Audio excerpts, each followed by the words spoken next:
At a red light, Karen saw her perfect marriage collapse, her husband in another woman's apartment, touching a Please, Karen, pregnant just let belly me like it was explain what his happened. You future. have to But betrayal understand. did not I don't break know if I her. can, It Andrew. awakened her. From lies, racism, and heartbreak, Karen rebuilt a life on truth, courage, and self-worth. This story reminds These us, documents never let finalize anyone define your everything we value. discussed. Please support the Thank you. channel with I'm ready for one this like next and step. one share for more stories. Please, just let me Thanks for explain. watching. She sat I at a know I red hurt light. you, and I Suddenly, am her so world deeply shattered. sorry. Her husband, a strange building, and a pregnant woman waving from a window. What she did next left the entire city talking. Hi everyone. Welcome to Mr. Peter Stories. May every woman here be surrounded by grace and courage. Because what you are about to hear proves a woman's spirit cannot be broken. Her strength always rises above every storm. The light was red against the evening sky. Karen Scott hummed to herself, her fingers tapping the steering wheel to the music. The grocery bags in the back held ingredients for a special meal, the dish she had perfected for Andrew. It always made him smile and pull her close. Their marriage was her sanctuary, a love story that started when they were practically kids. Back when Andrew had nothing but big dreams, she stood by him through every tough night. She believed in him when the world didn't. But things changed recently. A cold distance grew between them, like frost on a window. He came home later, his excuses feeling thin. He stopped reaching for her in the dark. He stopped asking for her opinion. He even stopped laughing at her jokes. His phone became a third person in their marriage, constantly buzzing. He took calls in other rooms, his voice dropping to a low whisper. When she touched his shoulder, he flinched. When she asked if he was okay, he snapped at her like a stranger. The light stayed red. Her gaze drifted across the intersection to the luxury high-rise apartment building nearby. Its massive windows offered a clear view inside. That was when she saw him. Andrew, clear as day, standing in a living room that wasn't theirs. He wore the suit she had picked up from the cleaners that morning. Her heart stopped cold. A woman stood beside him. She was young, glowing, and wore a silk robe that showed off a heavily pregnant belly. Karen gripped the steering wheel until her knuckles turned white. The woman moved toward Andrew, and he reached out to steady her with a familiar protective touch. The woman laughed and wrapped her arms around his neck. Andrew cradled her swollen stomach with a tenderness that stole Karen's breath. The light turned green. Cars honked behind her. But the sound felt miles away. She could not move. The betrayal was too much to process. 6 years of absolute trust, of defending him against critics, of sacrificing her dreams for his empire, were gone. Shattered. She did not remember the drive home. She found herself standing in their bedroom, staring at the bed they shared and the photos of their life together. Something cold settled in her chest. A transformation happened in that instant. Grief turned into steel. She moved with mechanical precision, pulling his clothes from the closet and stuffing them into bags. She emptied his drawers and cleared his side of the bed until nothing remained. Andrew arrived home, whistling, thinking it was just another night. He stopped dead in his tracks. He saw her sitting on the couch, surrounded by the physical remains of their life. Her face was a mask of ice he had never seen before. "Karen, what is this?" His voice was full of confusion and panic. "I saw you," she said flatly, "at the apartment on 7th Street with her. With your pregnant mistress." Andrew went pale. His mouth opened, but no sound came out. His briefcase hit the floor with a thud. He scrambled for excuses, but his desperation only made her resolve stronger. "It is not what you think," he managed to say. "The oldest lie in history."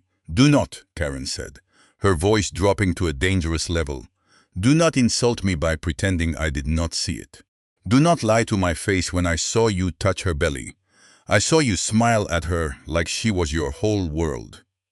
"You do not understand the pressure I have been under," Andrew snapped, his panic turning into anger.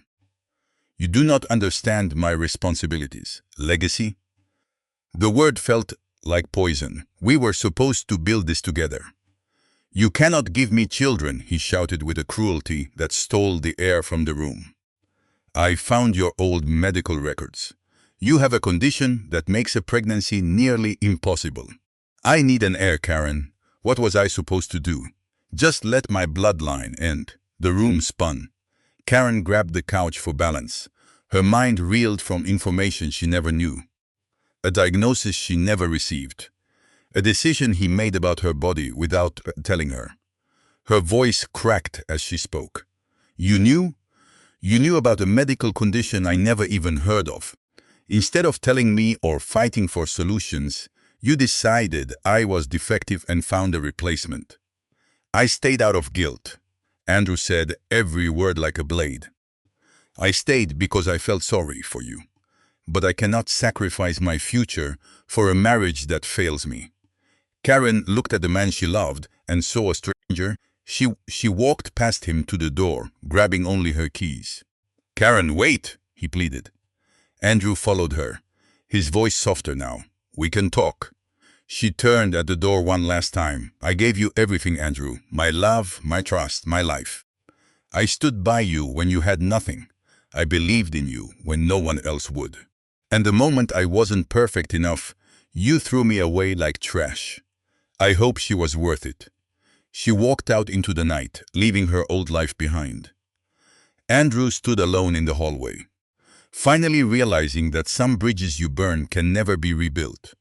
Chapter 2. The Unraveling. Karen sat in her car outside a roadside motel. A neon sign flickered against the glass like a failing heartbeat. She had driven for hours, with no destination, just the desperate need to escape the life that had imploded. The room smelled of cleaning supplies and broken dreams, but it was hers. It was a space where Andrew could not reach her. She could finally let the numbness crack. She did not cry. The tears were trapped behind a wall of shock. She sat on the bed and stared at her wedding ring. It felt like a shackle she had worn while he planned his new life. She twisted it off her finger. She remembered the day he put it on with tears in his eyes. It felt so real. Her phone buzzed with calls from Andrew. She ignored them all and deleted the voicemails. She had nothing left to say. There were no words for the realization that her entire marriage had been a performance. He had been dismantling her life while she remained clueless. Friends texted, but she powered off her phone. She could not explain that her husband had discarded her like defective merchandise. Sleep did not come that first night. Karen lay in the dark, replaying every moment, searching for the signs she had missed all along. Looking back, the warning signs were everywhere. His mother was always ice cold, treating me like some unwanted guest. Constance Johnson constantly hinted that Andrew needed a wife with better connections, someone more suitable for his high-flying lifestyle. Had Constance known about the affair? Maybe she even pushed for it, wanting a daughter-in-law who fit her narrow standards. It makes me sick.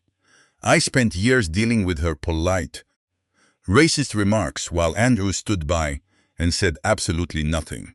I convinced myself his love was enough. I was wrong. His silence back then was just a preview of his betrayal. He would always choose the easy path over doing what is right. Morning light hit the room, harsh and unforgiving. I scrubbed my skin until it was raw in the tiny bathroom, trying to wash away the memory of the life I left behind. Looking in the mirror, I barely knew the woman staring back. My eyes were hollow. This is exactly what heartbreak looks like. When your entire world collapses, who are you supposed to be?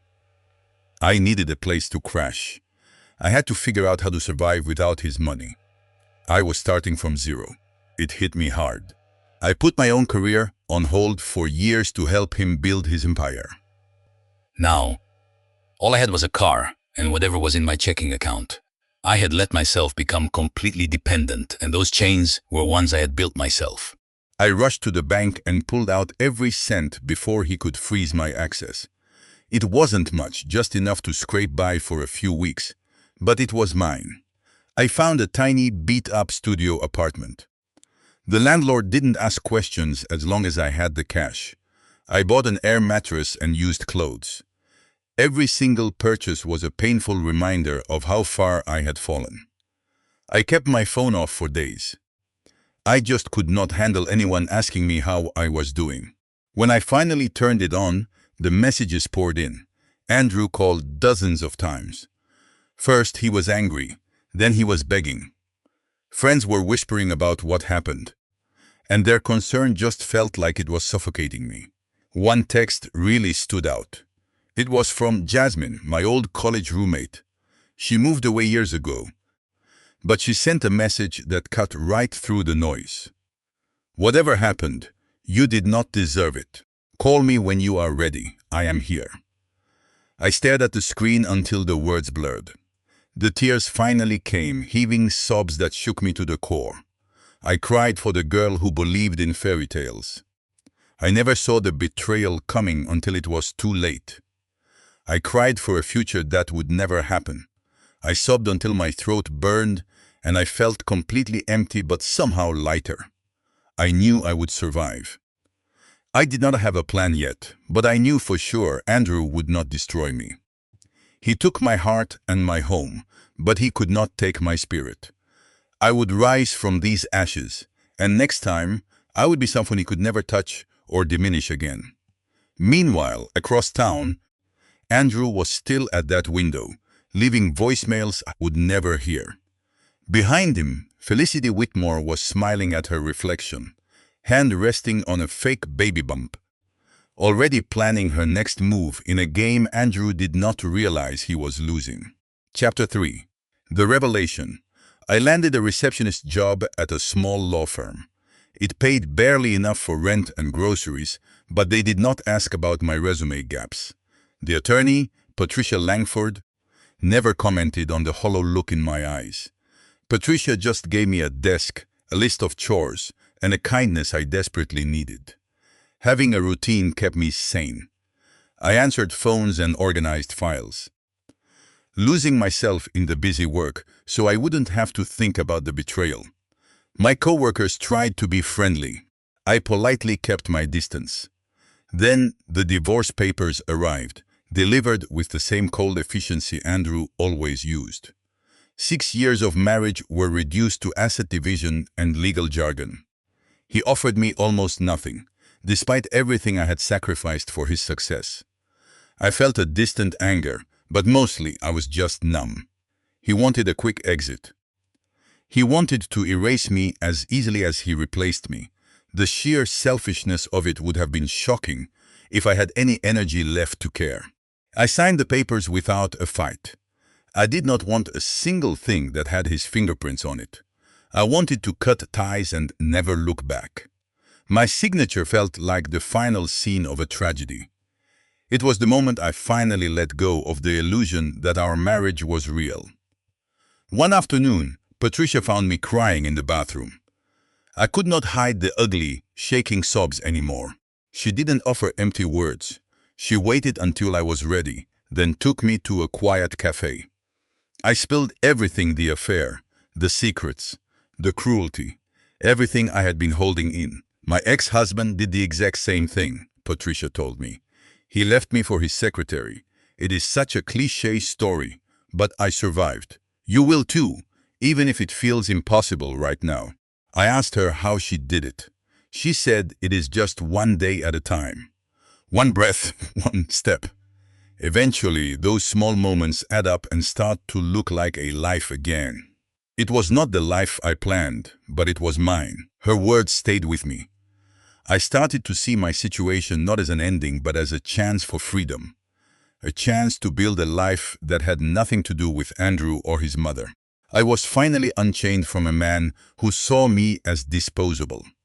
I started taking evening classes again, picking up the hobbies I had dropped years ago just to keep Andrew happy. She read books she ignored for years, watched movies Andrew hated, and ate food he banned.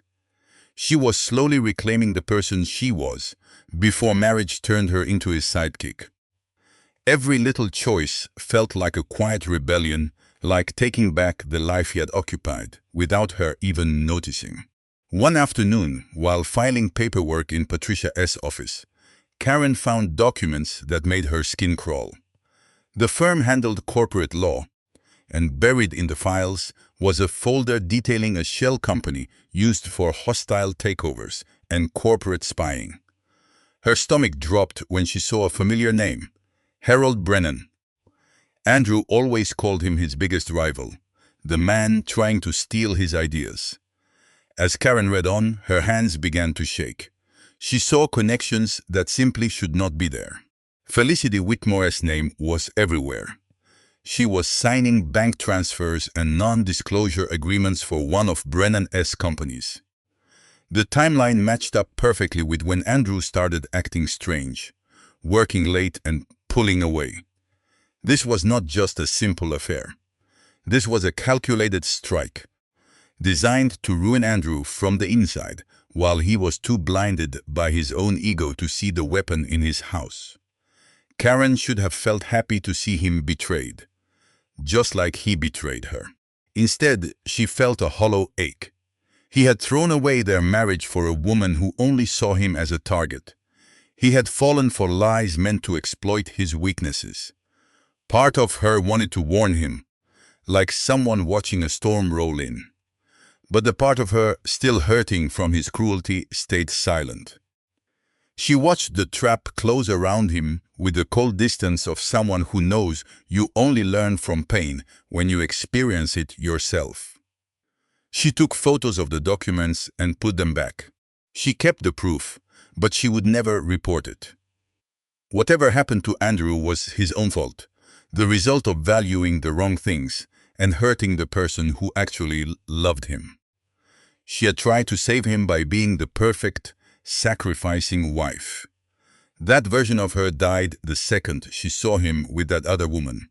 She would not bring her back, not even to save him from his own greed. Patricia walked in, found her staring out the window, and asked if she was okay. Karen turned with a cold smile, the look of a survivor watching history repeat itself. "Everything is perfectly fine," she said. And for the first time, she truly meant it in a way Patricia would never understand. Chapter 4. The Architect. Karen paced her tiny apartment at dawn, mind racing over the files she found. The truth about Felicity did not feel like a responsibility, but rather the strange, heavy burden of watching karma finally do its job. She made coffee, watching the steam rise, and tried to accept who she was becoming. Her phone rang, breaking the silence. It was Jasmine. Karen answered, feeling the deep exhaustion of someone who had not slept soundly in weeks. "You sound awful," Jasmine said, as blunt as ever. "Talk to me." Karen let it all out. She told her about the window, the fake pregnancy, the cruel comments about her infertility, and the divorce that left her starting over in this tiny place. She explained the connection with Felicity and Brennan and her choice to let Andrew face the consequences of his blindness. "Good," Jasmine said fiercely. "Let him burn. Let him see what it feels like to be lied to by someone he trusted. Let his world crumble," she continued. "You owe him nothing. No forgiveness, no help, no care. He made his choices. Now he has to live with them." "I know," Karen said quietly. "It just feels strange to sit back and do nothing." "That is not doing nothing," Jasmine corrected. "That is not saving someone who pushed you off a cliff. That is self-preservation. That is put yourself first for once." They talked for an hour, and Jasmine's anger acted like a healing balm on Karen's old wounds. When they finished, Karen felt steady again. She was still struggling, but she was not sinking. She went to work, keeping her usual professional mask on, moving through the day with the efficiency that kept everyone at a distance.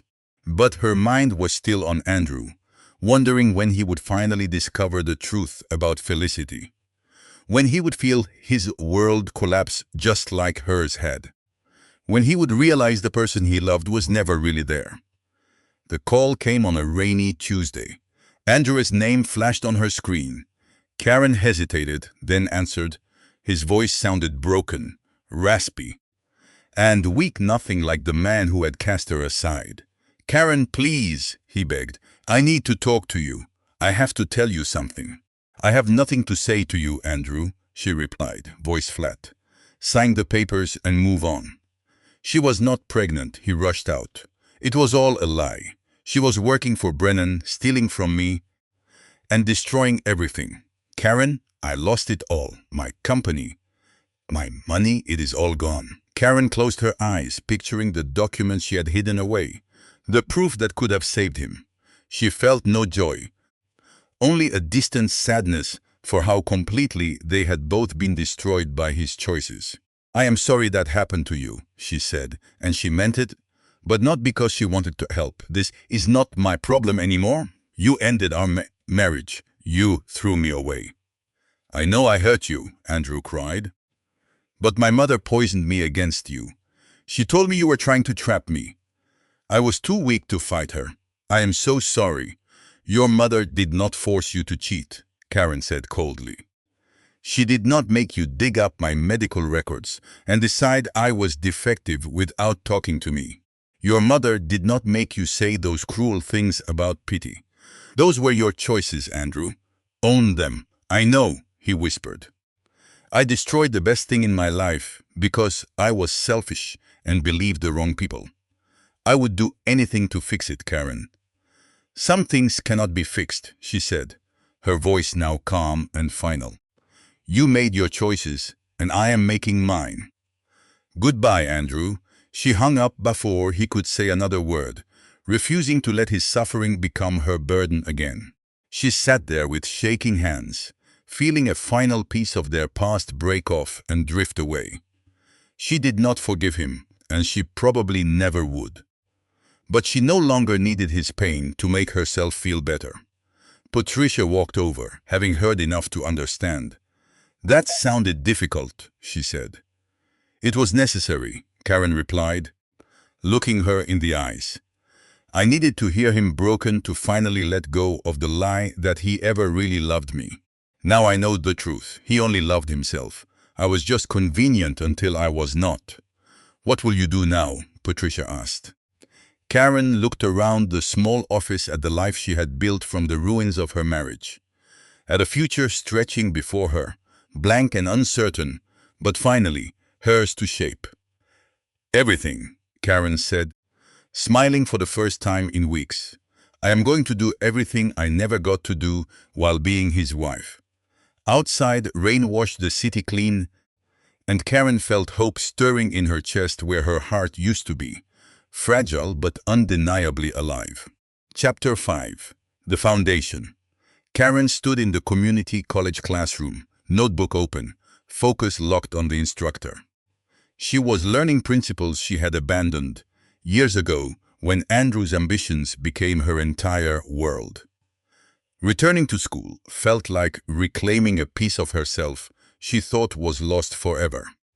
The other students were younger, fresher, untouched by the kind of betrayal that ages you from within. But their energy was contagious. It reminded her that life held possibilities beyond the narrow, suffocating path she had walked for too long. She excelled, pouring her rage and grief into projects that gave her focus. Every high grade was proof that she was more than the woman Andrew discarded. She was intelligent, capable, and valuable on her own merits, not just as an accessory. Patricia noticed the change, specifically the way Karen carried herself with growing, quiet confidence. Her eyes no longer held that hollow, shattered look from those first terrible weeks. One afternoon, Patricia called her into the office and made an offer that would change everything. "I have been watching you," Patricia said, leaning back in her leather chair with a thoughtful gaze. "You are wasted as a receptionist, Karen. You have a brilliant mind that needs a better outlet. I want to train you as a paralegal, teach you the law, and give you real experience." Karen stared at her, stunned by this gift from someone who owed her nothing. "Why would you do that for me?" she asked, her voice cracking. "Because someone did it for me once," Patricia said. "When my ex-husband left me with nothing. And I was working 3 jobs to feed my children. A senior partner took a chance on me despite my lack of experience. She saw potential where everyone else saw desperation. I never forgot that gift, and I spent my life trying to pay it forward. Let me help you, Karen. Let me show you what you are capable of when someone actually invests in your success."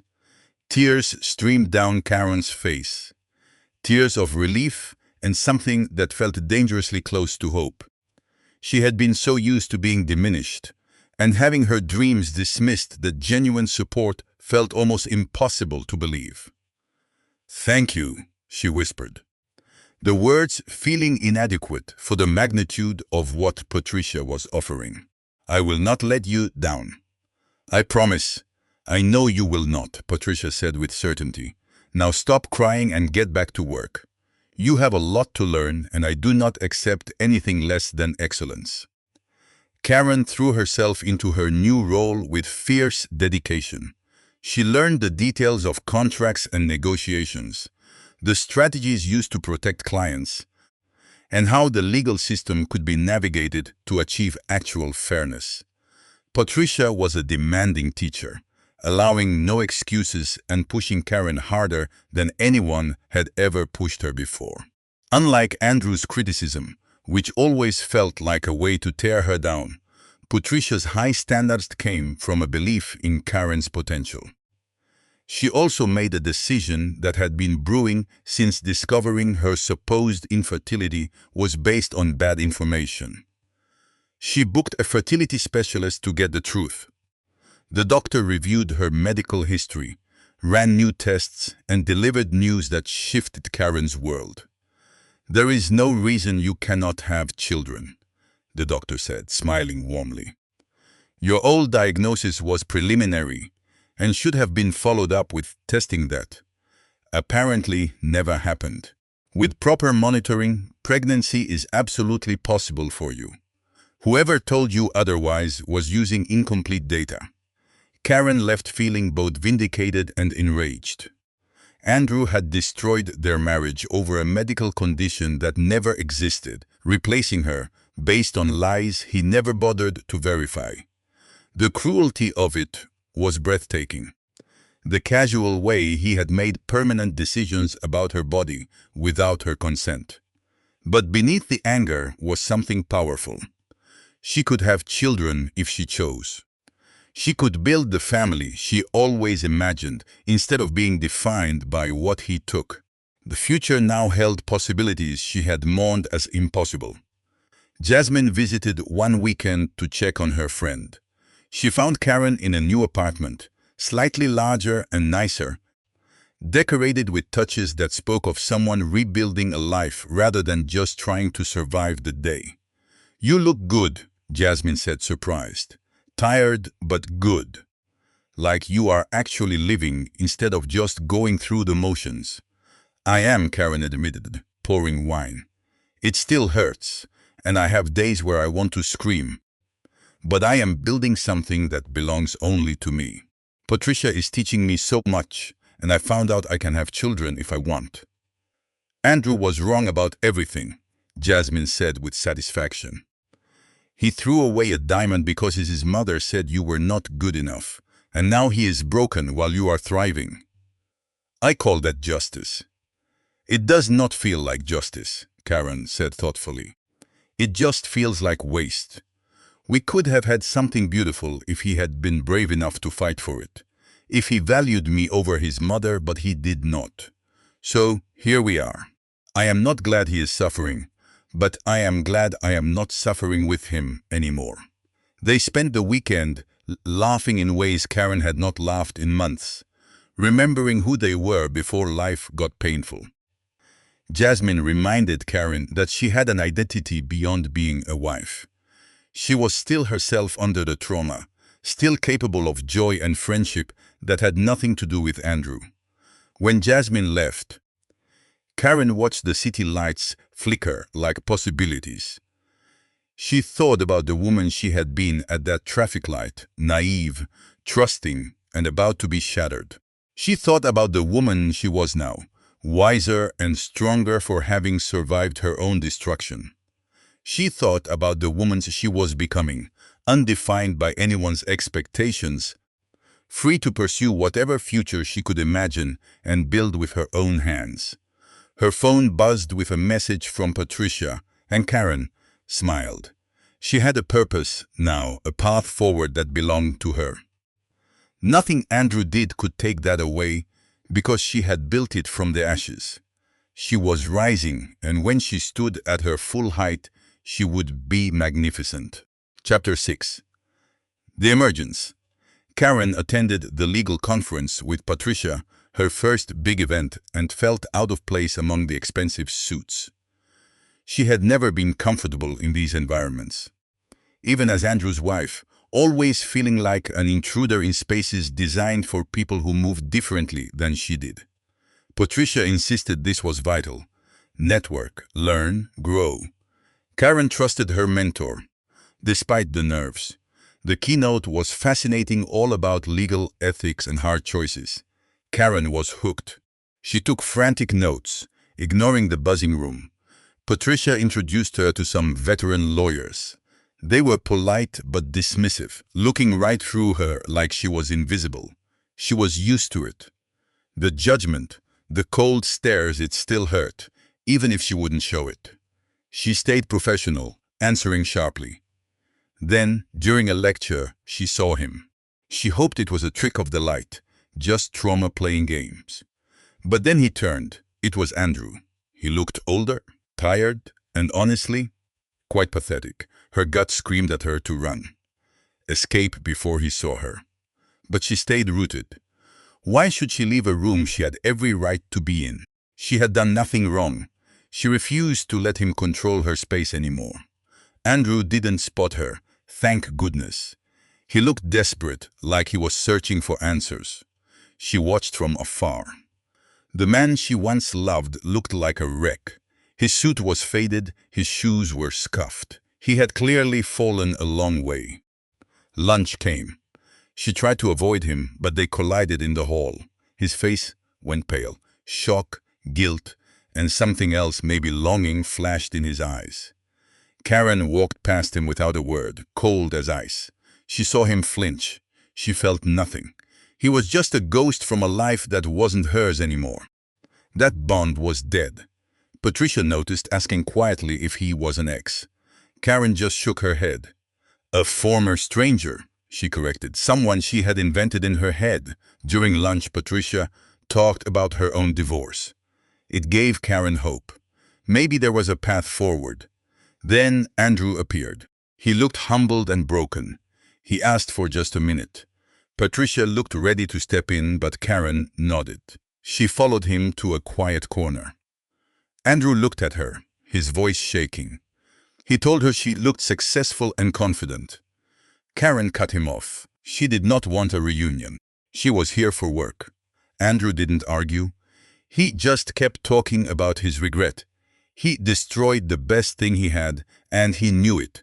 He wasn't asking for forgiveness. He just needed her to know she was right about everything. She looked at him.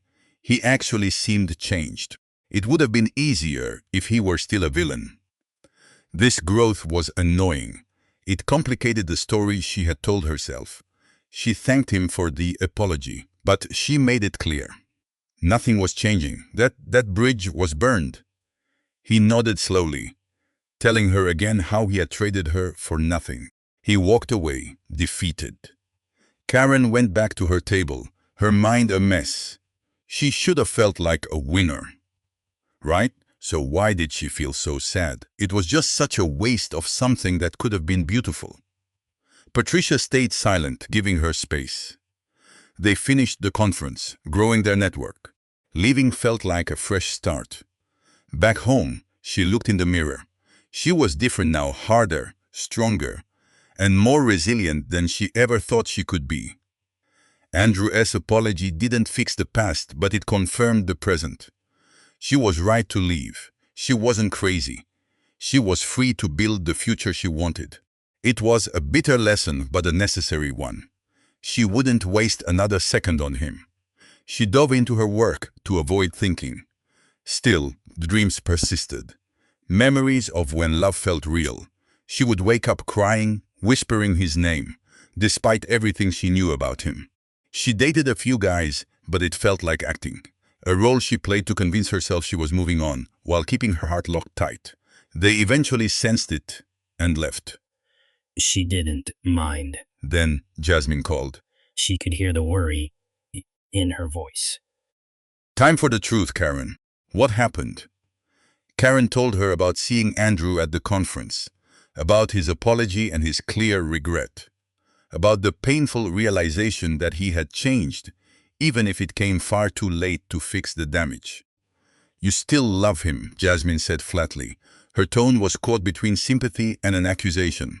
No, Karen snapped. The denial was instant and sharp. I do not love him. I hate him for what he destroyed. I hate him for making me doubt my own value. I do not love him. You hate him because you still love him, Jasmine corrected gently. If you felt nothing, you would be indifferent. But you are not indifferent, you are angry, because a part of you still mourns what you lost. Karen wanted to argue. She wanted to insist that Jasmine was wrong. But the words caught in her throat because she knew the truth. She had built walls to keep Andrew out. But those walls only existed because the wound he left still bled. Indifference would not need such heavy defenses. What am I supposed to do with that? Karen asked, her voice trembling. He destroyed me, Jasmine. He threw me away like trash. How am I supposed to forgive that? I am not saying you should forgive him, Jasmine replied. I am saying you should stop pretending. You are allowed to be angry and hurt. You can acknowledge you loved him while knowing he does not deserve your pain. Feeling this does not make you weak. It makes you human. They talked until late. Jasmine was endlessly patient. Karen felt her defenses crumble. By the time they hung up, she felt exposed, but also lighter. Admitting those complicated feelings somehow took away their power to torture her. She started seeing a therapist named Dr. Ellis. She was a quiet woman who asked tough questions and ignored surface answers. Together, they dug into the layers of trauma from the marriage, from the betrayal, and from how Andrew had warped her sense of worth and trust. The sessions were draining. They forced Karen to face the emotions she had been avoiding. But they gave her tools to process the pain without letting it define her. You keep talking about Andrew as if his choices prove something about you, Dr. Ellis observed. But his choices reveal his character, not yours. His inability to value what he had, his choice to listen to his mother, his cowardice in the face of racism. Those are statements about who he is, not who you are. But he looked at me and found me lacking, Karen said. The core wound was finally exposed. He decided I was not worth fighting for. He decided wrong, Dr. Ellis replied. You have spent years proving how wrong he was. Look at what you have built from the ashes. Look at your career, your strength, and the life you are living on your own terms. You are not insufficient, Karen. You are extraordinary. His failure to see that says everything about his blindness and nothing about your value. Those words settled deep into her bones, finally replacing the old narrative. She began to see herself through eyes clear of his judgment. She recognized her own intelligence and resilience. She was not the broken woman he had cast aside. She was a survivor who had built something magnificent. Patricia offered her a permanent role with real responsibility and respect. The salary was not huge, but it was enough to live well and build an authentic life. Karen celebrated by moving to a better apartment. It had sunlight and space to breathe. It felt like a real home instead of just a temporary shelter. She decorated it to her own taste. She bought furniture and art she loved without asking anyone else. It was an environment that reflected who she was becoming. She ran Andrew again months later in a coffee shop near the office. He sat alone with a laptop, looking intense and focused. Karen almost left. She almost kept the distance between them, but something made her walk over to his table. "Hello, Andrew," she said. Her voice was neutral but not unkind. He looked up, surprised and weary. He clearly expected her to explode with anger. "Karen," he said cautiously, "I did not know you worked near here. I can leave if my presence bothers you." "It does not," she said, surprising them both with the truth of it. "I just wanted to say that I heard you are helping people who need support, using your influence to open doors for others. That is good work, Andrew. I am glad you found a way to make something positive out of all this." He stared at her like she spoke a foreign language. His eyes filled with unexpected tears. "Thank you," he whispered. "That means more than you know." "I have to go," Karen said, already regretting the moment. "Take care of yourself." She walked away before he could respond, keeping the encounter simple and clean. As she left the shop, she felt a final piece of bitterness release its grip. She did not forgive him. She probably never would. But she no longer needed his suffering to validate her own healing. She no longer needed his downfall to feel whole. She was whole already. She was scarred and changed, but whole nonetheless. And that wholeness had nothing to do with Andrew or his apologies. It belonged entirely to her, built from her own grit and her refusal to let his betrayal define her existence. Chapter 8. The Reckoning. Karen stood at the floor-to-ceiling windows of the office, watching the city below. It was all movement and light and possibility. Her mentor had called her in for an important talk. Karen felt a mix of anticipation and nerves while waiting for Patricia to finish a call. In the years since the marriage ended, she had rebuilt herself so completely that she barely recognized the woman who once lived only for Andrew. Patricia hung up and gestured for her to sit. Her expression was intense. "I am retiring," Patricia announced. "Not immediately, but within the year. I want you to take over my practice." Karen felt the world tilt. Her mind struggled to process the offer. "Patricia, I cannot. I am not even a full attorney yet. I am still learning and not ready to run a firm." "You are more ready than you think," Patricia said firmly. "You have great instincts, strong ethics, and a work ethic that puts others to shame. More importantly, you understand what it means to fight from a disadvantage and overcome obstacles that would break someone else. That understanding makes you a better advocate than most lawyers will ever be. But what about the other staff? What about those with more experience?" "None of them have what you have," Patricia replied. "None of them possess your mix of intelligence and empathy and your refusal to quit. I built this firm to help people, Karen.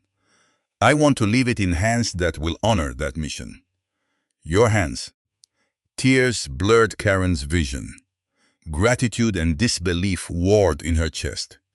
She thought about the woman who fled her marriage with nothing and survived on hope alone. That woman could never have imagined this moment. She could not have imagined this future being offered by someone who truly believed in her. "I do not know what to say," she managed, her voice thick with emotion. "Say yes," Patricia suggested with a rare smile.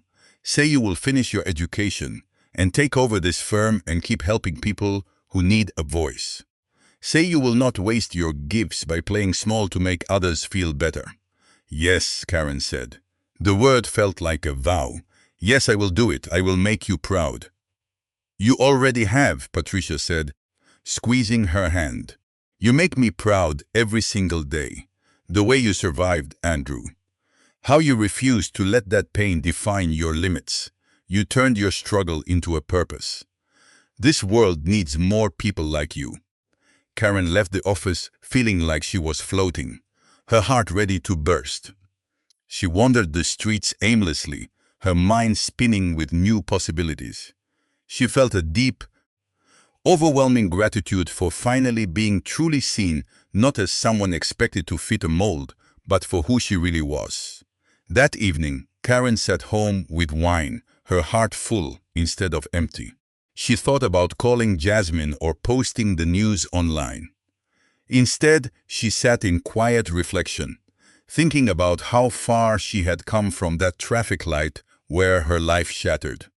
Every single step had been pure agony, every breath a fight. Yet, she kept moving forward, even when it felt impossible. Her phone buzzed with an unknown number. She nearly deleted it, but curiosity took over. The words on the screen made her breath catch and her heart stutter. It read, "I know you told me to move on, and I have tried. But I need you to know that seeing you thrive, becoming everything you were meant to be, gives me more peace than I deserve. I am proud of you, Karen, even though I have no right to say it. You were always extraordinary. I was just too blind to see it until I destroyed us. I will not contact you again. I just needed you to know you were never the problem. You were the solution. I was too broken to hold on to you. The world is better because you survived what I did." Karen stared at the name Andrew for a long time, feeling a rush of emotions she could not name. His words sounded genuine, carrying the weight of hard-earned truth. He finally understood the things he was too arrogant to see before. But it changed nothing. It fixed nothing that had shattered between them. He wanted closure or absolution, but she had nothing left to give him. She considered replying, maybe telling him about the practice she was offered, sharing her win with the one person who knew her struggle. That impulse died quickly. Andrew no longer earned the right to share in her victories or her joy. He threw that privilege away when he discarded her. His late-blooming realization did not fix what he chose to surrender. Karen deleted the message, refusing to engage. She would not give him the satisfaction of knowing his words still had the power to reach her. Her energy was for herself now, for the future Patricia was helping her build, and for the person she was becoming. She poured more wine and toasted her reflection in the window, celebrating the woman she was today and the one she was growing into. Patricia's faith in her had planted seeds that were finally blooming into something remarkable. This life felt better. She realized with sudden clarity that this future, built on her own grit, was far more valuable than the comfortable life she once shared with Andrew, where her dreams were always secondary. Weeks passed in a blur of studying and preparing for the bar exam. Karen pushed herself harder than ever, determined to prove that Patricia was right to believe in her. She was desperate to honor the gift of support from someone who saw potential when she barely saw it herself. Other paralegals at the firm reacted with resentment. They whispered that she only got the promotion because Patricia felt sorry for her, or that others deserved it more.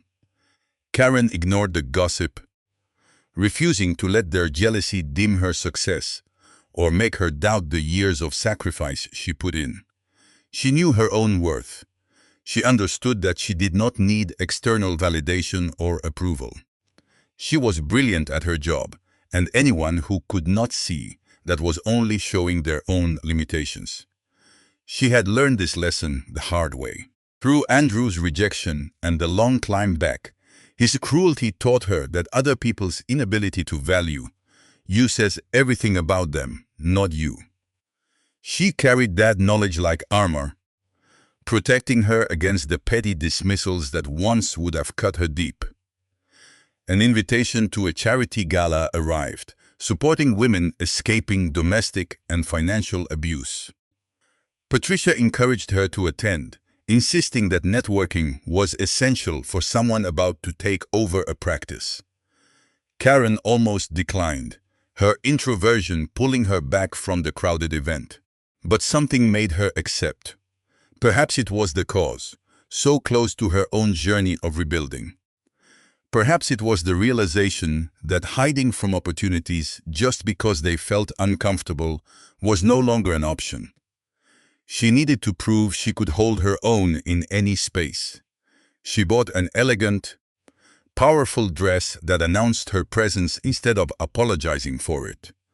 The deep emerald fabric made her feel beautiful and fierce, like a warrior ready for battle, rather than someone trying to fade into the background.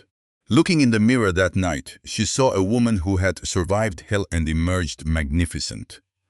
She was scarred, yes, but unbroken. Andrew would not even recognize her. She felt satisfied, knowing the woman he threw away was long gone, replaced by someone fierce and resilient. She had shed that old skin entirely, molting into something stronger. Even she sometimes struggled to remember who she was before the betrayal. The gala was filled with the kind of wealthy, well-connected people she once navigated during her time with Andrew, all convinced of their own importance. But she moved through the crowd with total confidence now. Her education and experience gave her conversational weight, and her passion made her contributions authentic. She spoke with other survivors, listening to their stories with the understanding of someone who had walked that path and felt a real sense of purpose. Standing near the auction tables, she sensed him before she saw him. That familiar presence her body recognized, even when her mind wanted to stay indifferent. Andrew stood across the room talking to organizers, looking uncomfortable in his formal wear, clearly present for the cause rather than for social status. His suit looked worn, suggesting he was there because he truly believed in the mission. Their eyes met across the room. For a moment, the noise and the crowd faded away.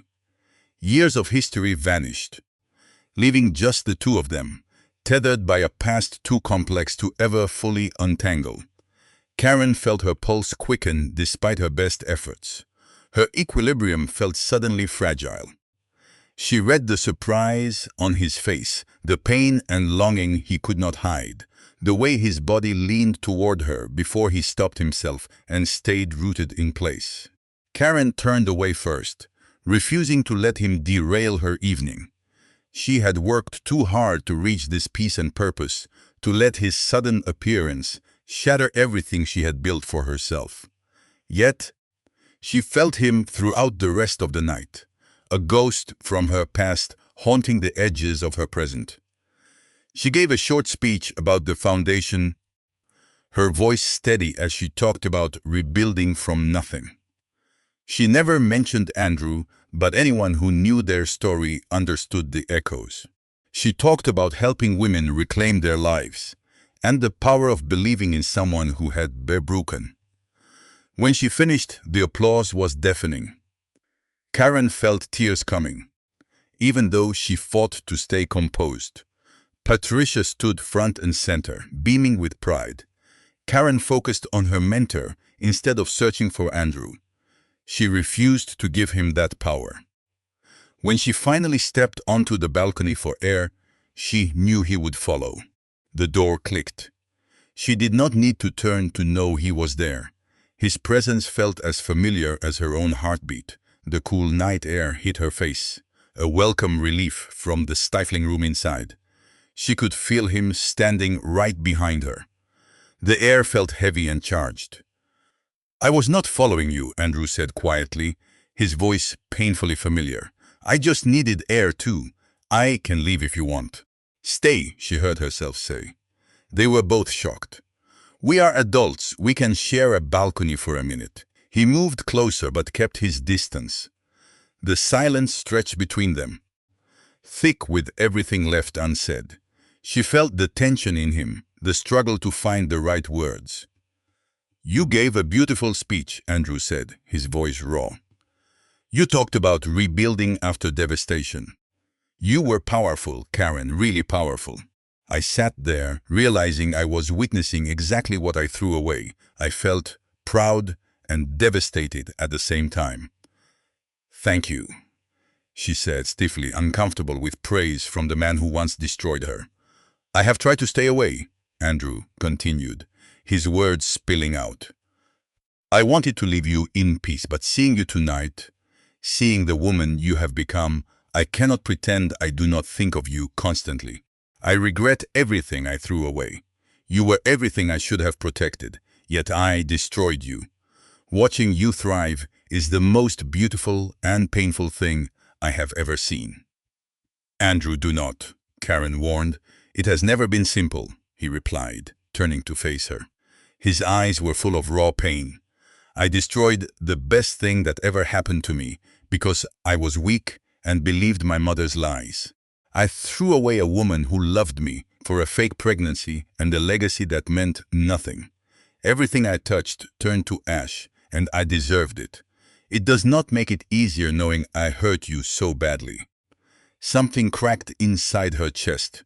All the rage and grief she had buried finally came flooding through.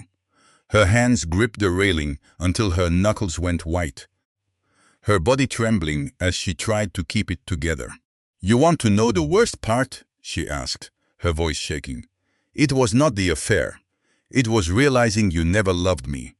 You loved the idea of a wife who never demanded too much. You threw me away the moment I became inconvenient to your plans." "That is not true," Andrew protested. "I loved you, Karen. I still do. I was just too weak to love you the way you deserved. My mother spent years filling my head with racist garbage about your family. She made me believe that loving you was a betrayal. I believed her because it was easier than standing up for what was right." "Then you were a coward," Karen said, her voice cutting like a blade.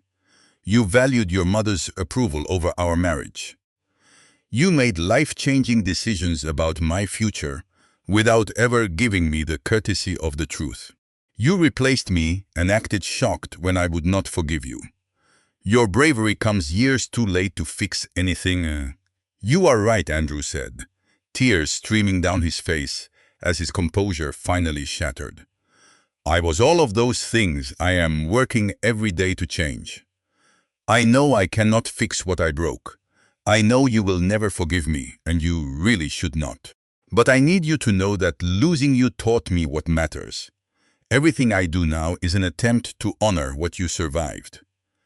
Karen felt her own hot, furious tears finally breaking through. Her chest heaved with sobs she could not stop. She turned away, refusing to let him see her fall apart. "You do not get to make your redemption my burden," she said, her voice breaking. "You do not get to expect me to absolve you. I built myself back from nothing, while you learned life lessons from destroying me. Do not ask me to celebrate your growth when it cost me everything. That is just you being selfish again, making me carry the weight of your guilt." "I am not asking for anything," Andrew replied softly. "I am just telling you the truth because you deserve to hear it, even if it changes nothing. I was a monster. You deserved so much better. I will spend the rest of my life trying to make amends, even if nothing I do is ever enough to repair the damage." Karen stared at him, feeling a fundamental shift.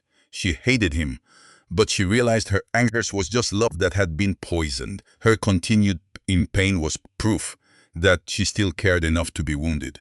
She wanted to be indifferent, but she never quite achieved it. "I hate you," she said, the words torn from a raw place. "I hate you for destroying something that could have been beautiful.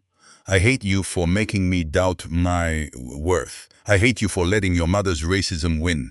I hate you for every dream you killed and for becoming the man I needed when I still loved you."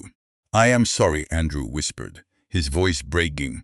"I am sorry for every tear you cried and every night you spent alone. I am sorry that my apology means nothing and that I cannot undo what I did. I am truly sorry, Karen, for being the person who hurt you that way."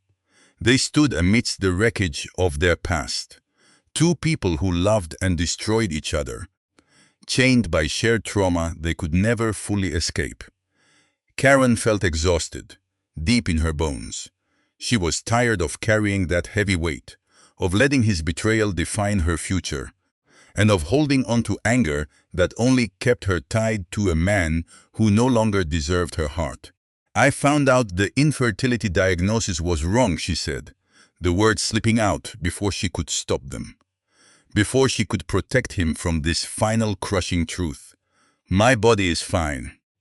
I could have had children. You destroyed our marriage based on outdated information you never even bothered to verify. Andrew, you threw me away for nothing. You ruined our lives over a lie you could have easily disproven. If only you had cared enough to check instead of just taking the easy way out." The devastation on his face was total. His legs seemed to give way. He grabbed the railing for support, his entire body shaking from the force of her words. "No," he breathed, his voice barely a whisper. "Karen, no. Please tell me you are lying. Tell me I did not destroy us over something fake." "You did," she confirmed, her voice steady despite her tears. "You absolutely did. You decided I was broken without ever fighting for me, without ever believing in us enough to find another way. You took the easy path and replaced me with someone you thought was better. Now you get to live with the knowledge of how catastrophically wrong you were.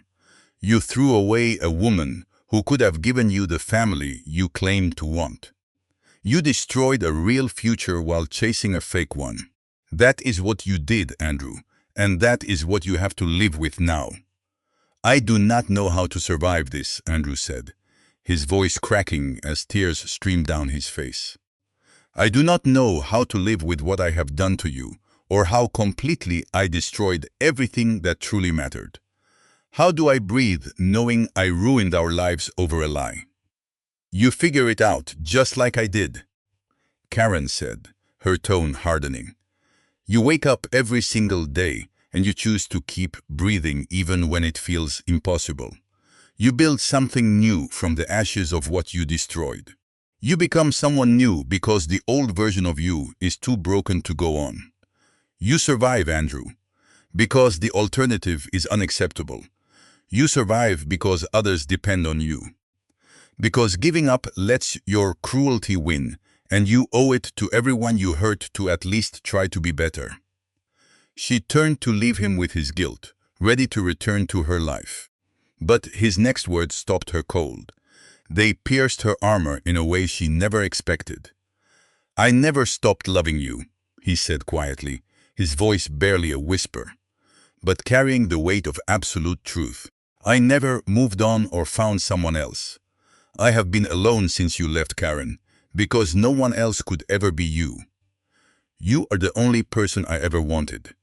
I destroyed the only thing that mattered, and I have lived in those ruins ever since, trying to become a man who might have deserved you." Karen closed her eyes against the pain of hearing words she once would have given anything for. Words that arrived years too late to change a thing. Words that only made the waste of it all more devastating. "That is not my problem anymore," she said, her voice gentle but final. "Your loneliness is not my responsibility. Your regret is not my burden to carry. I am happy now, Andrew. I have a life, a career, and a future that is entirely mine. I do not need your love, your apology, or your suffering. I just need you to let me go so I can finally move on." "I do not know how," he admitted, his voice raw with pain. "I do not know how to let go of the only thing I ever truly loved. You learn." Karen said simply, meeting his eyes one last time. "It is the same way I learned to let go of the woman I was when I believed in us. It is the same way I learned to build a life that did not need your validation. You learn, Andrew, because you have no other choice. Holding on to something that does not exist will only destroy your chance at peace. I am asking you to let go. If you ever loved me, you will respect this request." She walked away, leaving him alone on the balcony with the city lights and the wreckage of their past. Inside, the gala continued, full of people who had no idea about the private devastation unfolding nearby. Karen found Patricia in the crowd and made her excuses. She was desperate to leave, to escape before her emotions spilled over in public. Patricia drove her home without asking questions, offering the kind of silent support Karen needed. When they pulled up to her apartment, Patricia finally spoke with the wisdom of many years. Whatever happened tonight, remember that you do not owe anyone access to your healing. You get to protect your peace, Karen. You get to choose who deserves a place in your life. Karen nodded, unable to speak around the lump in her throat, and fled inside, where she finally allowed herself to fall apart. She cried for hours, her body shaking as she grieved the marriage she lost and the man Andrew could have been. She cried for the woman she used to be, the one who believed in forever.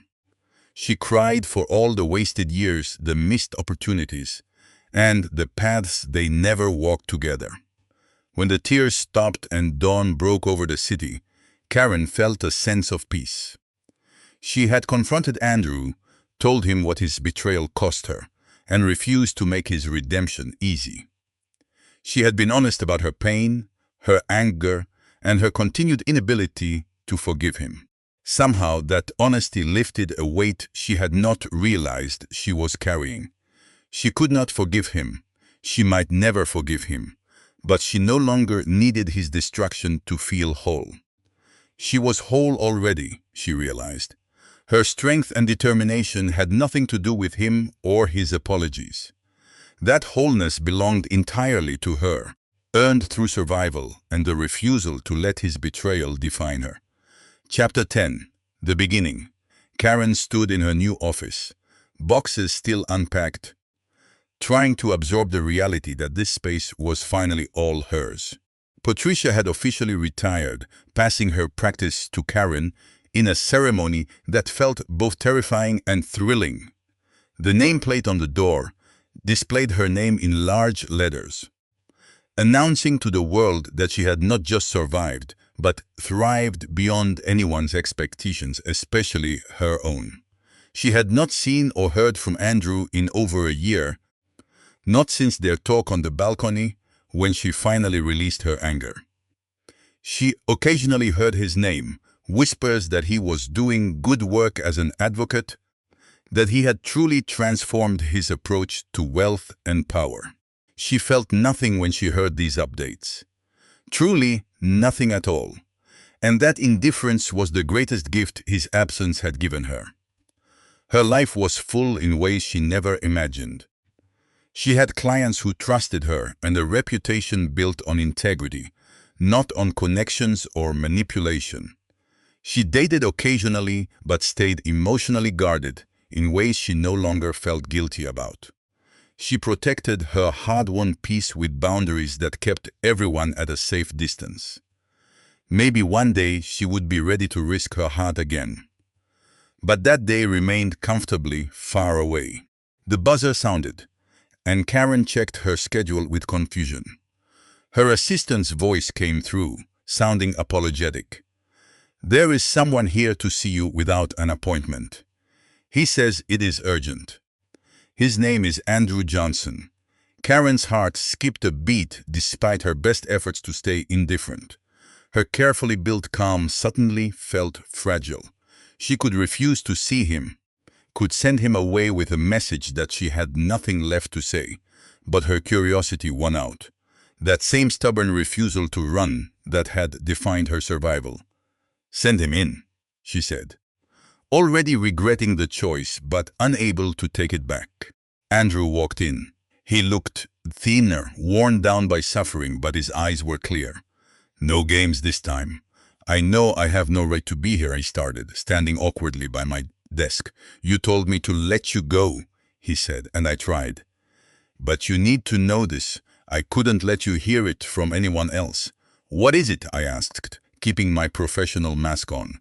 "My mother is dying," Andrew said, his voice completely flat. "Terminal cancer. She has a month left. She insisted on writing you a letter, apologizing for destroying our marriage. She wants to meet you, to confess her role in poisoning me against you, to own her racism and manipulation. I stared at him, stunned. Why would I ever agree to that? I asked. What could she possibly say to change anything now? Nothing, Andrew admitted. It changes nothing. But she needs to do this before she dies. She cannot leave without making amends. I told her you owed her nothing, but she begged me to ask. Does she know? I asked. Does she know my infertility diagnosis was wrong? That her interference destroyed a marriage that could have been saved? She knows everything, Andrew said. I told her every terrible detail of what her hate cost us. She has been living with that guilt for years. I think it is killing her faster than the cancer. I walked to the window, watching the city. Part of me wanted to deny her the peace she was seeking, but another part of me wondered if I needed that closure too. I will think about it, I said. That is all I can promise. Thank you, Andrew replied softly. That is more grace than we deserve. Are you taking care of yourself? I asked, surprised by my own concern.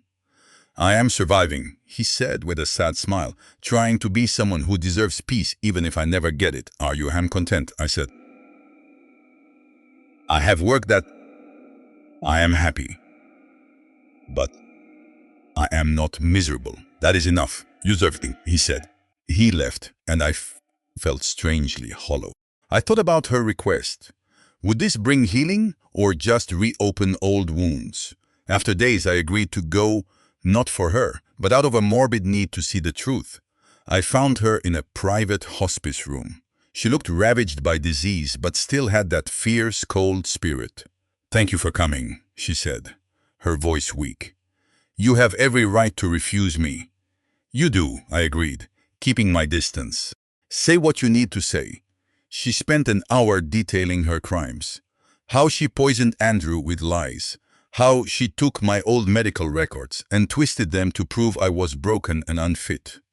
She admitted her racism openly. She wanted a white, wealthy daughter-in-law and saw me as an obstacle to be removed. I was wrong about everything, she sobbed, tears streaming down her face. You were exactly what Andrew needed. I destroyed you both because of my own bigotry. I am sorry, Karen. I listened without a word. When she finished, I stood up, my heart cold and unmoved. Your apology changes nothing, I said, firmly. It does not fix the damage. I hope it brings you peace. But for me, it is just confirmation that I was right to leave. You chose your pride over me. Goodbye, Constance. I walked out. Andrew was waiting in the hall, expecting some movie-style reconciliation. She apologized, I told him. I listened. That is all you both get from me. Karen, please, he began. But I stopped him. I am done. I am finished carrying this anger. I hope you find happiness, but our story is over. Completely and permanently. There is no reunion, no second chance. We are finished. Accept that and move on. I understand, Andrew said, voice thick with tears. Loving you was the best thing I ever did. You were everything, Karen. You still are. I left the hospice feeling only relief. The chapter was closed. I drove home, past the buildings where my life had shattered, towards the future I had built for myself. Years passed. My practice grew, though success brought long, exhausting nights. I dated men, but they were often just as broken as the life I had left behind. I stayed in therapy, learning how to trust again. Then I met Thomas during a tough case. A legal consultant who respected my boundaries and never made me feel flawed for having them. We moved slowly, built on honest talk about our past scars. He was divorced and wary of promises, just like me. We were two damaged people choosing to build something real together. When I got pregnant, I was terrified my body would fail me, just like Andrew said it would. The pregnancy was brutal, filled with bed rest and constant medical monitoring. Thomas held me through every panic attack. He never lied by saying everything would be perfect. Because we knew life offered no guarantees, I eventually gave birth to twins. It was overwhelming. We were fumbling through those first weeks, exhausted and sleep-deprived. The babies cried constantly, testing every limit of my patience and endurance. Some days I felt resentment for the peace I had lost. Other days I held them and cried with gratitude that Andrew's cruelty could not steal this from me, that my body was enough. Motherhood wasn't the pure bliss she expected. It was a daily grind, choosing to show up when she felt drained and unsure. She thought of Andrew sometimes. Did he find peace alone? He never remarried, never had kids. He spent his life helping others build what he had wrecked in himself. She felt no joy or guilt about his path. They both survived the wreck in their own ways. Both carried deep scars. Her daughter had his eyes a detail that shocked Karen at first. Even now, it still caught her breath when the light hit just right. But the girl was her own person. Fierce, stubborn, nothing like the man who provided her genes. Karen refused to let that look define her child or bring back goats that didn't belong here. Thomas wasn't perfect, and he brought his own set of flaws to their home. He worked too much and shut down when stressed, leaving her feeling alone even when he sat right there. They bickered over money and chores, but he stayed through her worst days. He never used her pain against her, showing her every day that he chose her, even when it wasn't easy. Karen stood in the nursery after the kids finally fell asleep. Her body ached, and her mind was a total fog. She looked at the mess of toys and laundry, the evidence of a life that looked nothing like the perfect dream she once had. It wasn't a fairy tale, but it was real, earned, and truly hers. She thought about that woman at the traffic light, the one whose world shattered in a second. She felt grateful for that heartbreak. Andrew's lies killed her illusions and forced her to build something stronger from the ruins. She learned that surviving is possible, and that a life built on truth beats a life built on pretty lies. Contentment found through struggle means more than happiness just handed to you. That traffic light that ended everything now felt like the start of her wisdom. She stopped being a girl believing in perfect love and became a woman who knew love is messy. It requires choices, not just empty promises. Andrew did not destroy her.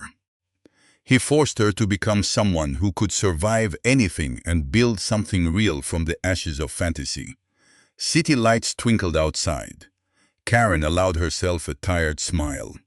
She was at peace, not because life was perfect, but because it was truly hers, built by her own choices, not by someone else's idea of how she should live.